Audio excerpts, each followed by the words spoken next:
My name is Evan Rodriguez. People call me EJ. I'm 27 years old. I'm recording this from a prison cell because my best friend gave the cops my name to save himself. I'm 3 years into a 12-year sentence. I just got a letter from my mom, and it made me see everything differently.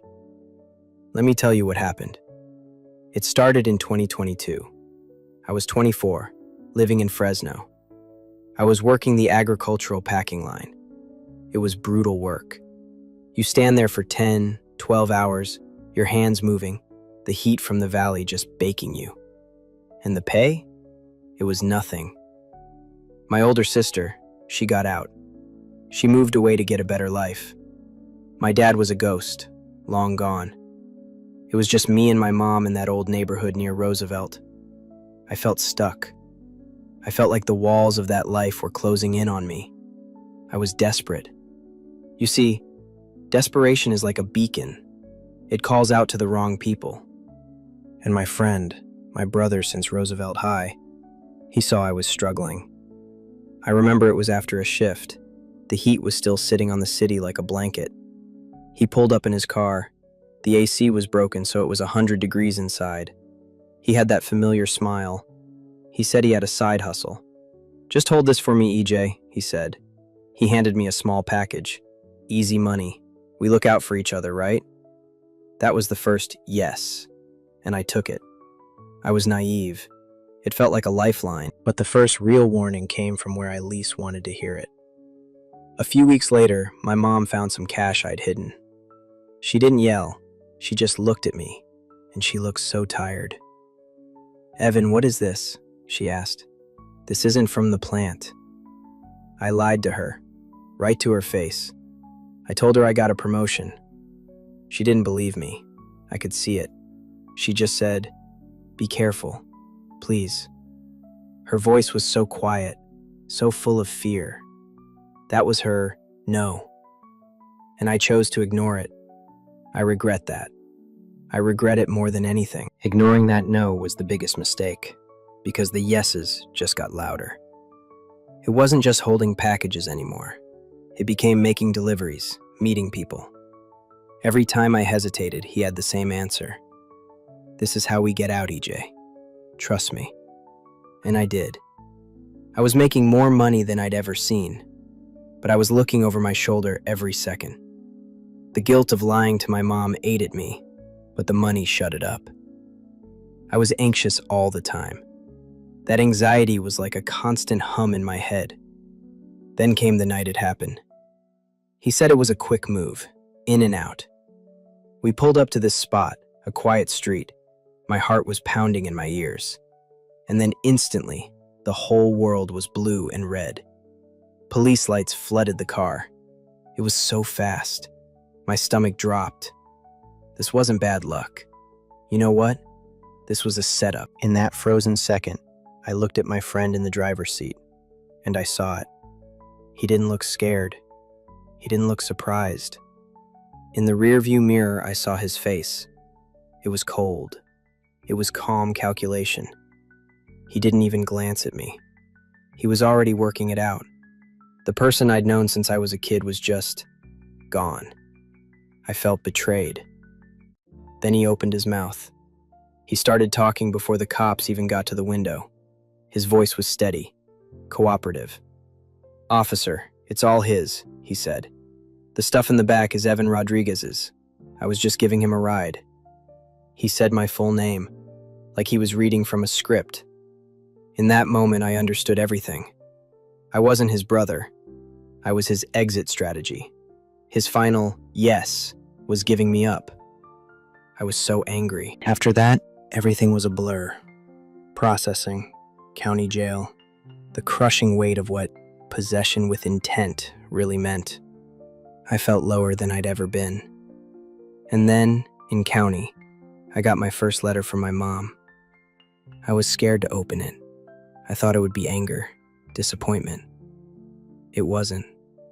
It just said, "Evan, I'm not angry. I'm just here. I love you. No, I told you so. Just here." That broke me. It broke me worse than the sentence. I felt so vulnerable. That letter was the first crack of light, and 3 years in here, I see it clearly now. Loyalty isn't about history, it's about action. My mom, writing every single month, my sister, sending books to this place, that's loyalty. It's quiet. It shows up when there's nothing to gain. The friend who snitched, that was just business. He was loyal to himself. I confused familiarity for family, and that's the lesson I need you to hear. So if you're in a spot where the only person saying go for it is the person who profits from it, you need to run. Listen for the quiet no's. The people who love you will risk you hating them to tell you the truth. I was 24, desperate, and I chose the loud yes over the quiet no. It cost me my freedom, my 20s, everything. And here's the thing about that cost. It's not just the time, it's the moments. It's my mom's birthday last year, when I couldn't call her because I was in solitary for a fight I didn't start. It's knowing my sister had her first kid, my nephew, and I've only seen pictures. It's the sound of a car door closing, which I haven't heard in 3 years. It's the feel of real wind on your face. You don't think about that stuff until it's gone. I remember the first time I really understood the math. It was in the county jail, waiting for my public defender. He was a nice guy, but he was tired. He had a stack of files. He laid it out for me. EJ, he said, with the amount they found and your friend's statement, they're offering a deal. 12 years. You take it, or you risk 25 at trial. 12 years. I did the calculation right there. I'd be 36. My whole 20s, gone. My early 30s, gone. I just stared at the wall. That number doesn't feel real at first. It's just a number. Then you start to measure your life with it. I'll be older when I get out than my dad was when he left. That hit me one night, and I couldn't breathe. The first year in here, I was just angry. Angry at him, angry at the cops, angry at the world. But mostly, I was angry at myself. I'd replay that night in the car over and over. I'd see his face in the mirror. I'd hear his voice. It's all his. I'd think of all the signs I missed, the times he'd flake on me, the little lies. I was so busy seeing what I wanted to see, my old friend from Roosevelt, my brother, that I ignored what was actually there, a businessman. And I was the inventory. My mom's letters, they were the only thing that kept me from drowning in that anger. They were never long. Sometimes it was just a card with a flower on it. She'd tell me about her garden, about a neighbor asking about me. She never talked about the past. She never asked for an explanation. She just showed up, on paper. You learn to read between the lines in here. Her saying, "The rose bush is blooming," was her way of saying she was okay. Her saying, "It's been quiet," meant she was lonely. I started writing back, really writing, telling her things I never said when I was home. How sorry I was, how much I missed her cooking, how I finally got my GED in here, because what else was I gonna do? She wrote back, "I always knew you were smart, proud of you." 3 words I didn't know I needed to hear. My sister, she sends books. Mysteries mostly. She knows I like trying to figure out the puzzle before the end. In every book, there's a note on the first page, just her initials and the date. It's her way of saying she's there too. It's her loyalty. Quiet, consistent, no drama. And then there's the other side, the loyalty I thought I had. I heard through the grapevine, the prison gossip network, that he got probation. A slap on the wrist. He's out there, living his life, probably telling the same story to some other desperate kid. That used to eat me alive, the injustice of it. But now I almost pity him, because he has to live with what he did. He has to look in the mirror every day and see a snitch. In here, in my world, that's the lowest thing you can be. Out there, maybe he can pretend. But he knows, and I know, and that's his sentence. I'm 27. I'll be nearly 40 when I get out. I can't get that time back, but you still have yours. And here's what I need you to understand about that time, about what it really costs. It's not just the calendar pages. It's the silence. It's the sound of a door locking from the outside. It's the smell of rain and knowing you can't step out into it. It's the empty space where a future was supposed to be. My breaking point, the moment it all really hit me, was about a year and a half in. I got a visit from my mom. She'd saved up for the bus fare in the motel. She sat across from me at the table, and she looked older, tired in a new way. We made small talk, her hands folded on the table between us. Then she said, "Mrs. Garcia passed, from down the street. Remember her? She always asked about you." I nodded.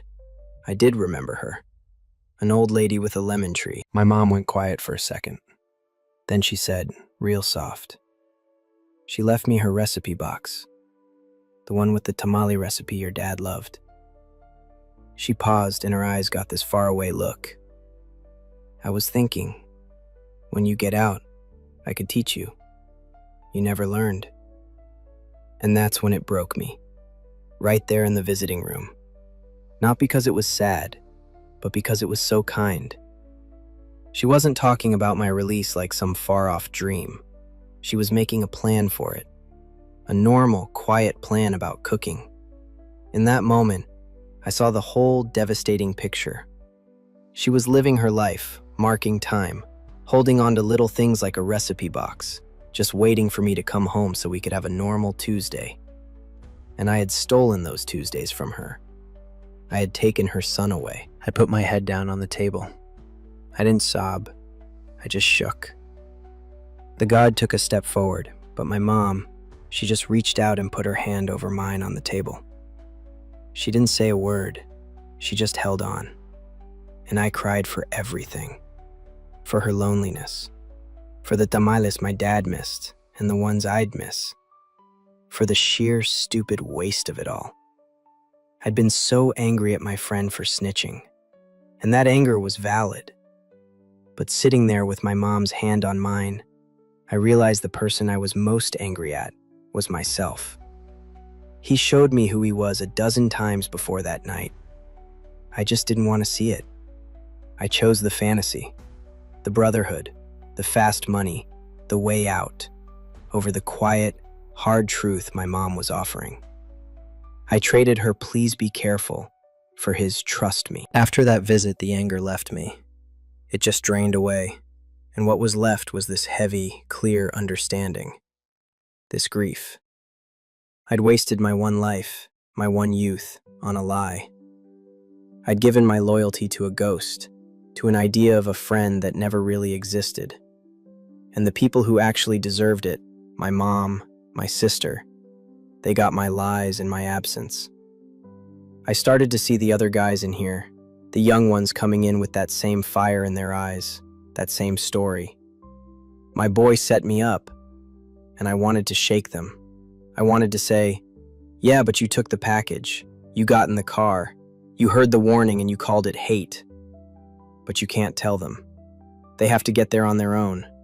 They have to sit in a visiting room and see their mother age 10 years in 2 and finally understand what they've done. That's the real sentence. Not the time. It's the knowing. It's walking to the chow hall and knowing exactly why you're there. It's the memory of your mother's face when she found that cash, that worried no playing on a loop.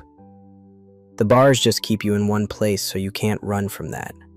So when I say I learned the difference between a yes and a no, I'm not talking about words. I'm talking about love. Real love is a no sometimes. It's, "This is a bad idea." It's, "I'm scared for you." It's showing up in a prison visiting room with a recipe box and a hope that's so fragile it breaks your heart. The other stuff, the yes stuff, That's just noise. That's just someone using your desperation to grease their own wheels. And I let that noise drown out the only real thing I had. So here's what I learned, sitting in this cell, reading my mom's letters. I learned that trust isn't something you give because of history. It's something you earn with action, every single day. My friend had all the history in the world with me, but his actions showed me exactly who he was. My mom had every reason to walk away, but her actions, those simple letters, that visit, showed me who she was. I was looking for a shortcut out of my life, and I confused a business partner for a brother. A real brother doesn't hand you a package. He hands you a job application. A real brother doesn't sell you a dream. He tells you the truth, even when it hurts. I was wrong about everything. I thought the money was the score. I thought getting out of that neighborhood was the win. But the real score was the peace I had when I came home from that packing plant, tired but clean. The real win was my mom's trust. I traded that for a stack of cash I couldn't even spend without looking over my shoulder. I traded it for a loyalty that vanished the second those police lights came on. So my advice to you, if you're in a spot that feels like a dead end, if someone is whispering a yes that sounds too good to be true, listen to the silence around it. Who else is saying it? If it's just them, it's a trap. The people who love you, they don't offer you escapes that come with handcuffs. They offer you hard truths and a hand up. My mom's "please be careful" was a lifeline. I just mistook it for an anchor. And look, I know what you might be thinking. Easy for you to say you're already in prison.